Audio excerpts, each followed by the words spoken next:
Lego has been a part of my life for as long as I can remember. As a kid, I spent countless hours building, rebuilding, and playing with my favorite sets. But then, like for many people, Lego slowly disappeared from my life. But a couple of years ago, I rediscovered the hobby, and since then, it has grown into something much bigger than I ever expected. Hi everyone, welcome to Brick. I'm Tim, and this is my YouTube channel through which I want to share my Lego journey with you. My passion for Lego started when I was a 6-year-old kid. I had a couple of sets that I played with endlessly, so I built them, took them apart, rebuilt them again, played with. But after a while, when I got older, my interest in Lego diminished, and these sets ended up as loose parts in a bin stocked away in the attic of my parents. But a couple of years ago, I kind of rediscovered the hobby, and so the first thing that I wanted to do was rediscover those sets that I had as a kid.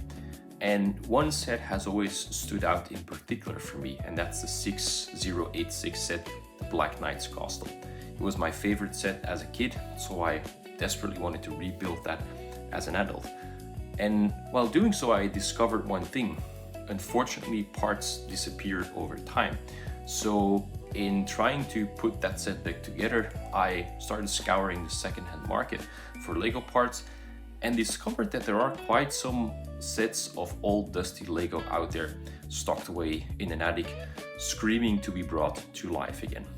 So I started buying these old collections, dusty bins of bulk parts or minifig lots. Some end up in my own collection and others end up in my BrickLink and BrickOwl stores that I started about 3 years ago, through which I can then provide people the parts that they need to complete their own collections. And that's something that I love doing so much. So then, why start a YouTube channel? Well, Lego has become such a big part of my life that I thought it would be nice to start documenting and sharing some of that journey with you. And the big part of that journey is buying secondhand Lego and the whole process that goes behind it. Once I buy a haul of Lego, there's a whole process that involves sorting, identifying which sets are in there, completing those sets, and then eventually some of them might end up in my own collection and others will go to my Lego store, where they will then hopefully end up in someone else's collection. So I will also share a bit of behind the scenes, what it's like running a small online Lego store. So you can expect some footage on order picking, inventory management, and just general behind the scenes of what's it like selling Lego online. But the channel won't be just about buying and selling Lego. As I'm a Lego collector myself, I also want to share a bit of that with you guys.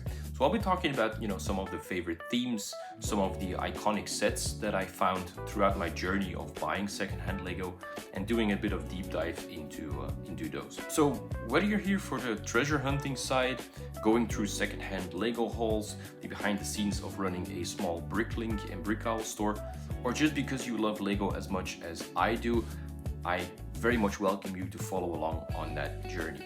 Do let me know in the comments if there's something you would like to see, and if you're interested in following along, please subscribe, and then I'll see you in the next video. Bye.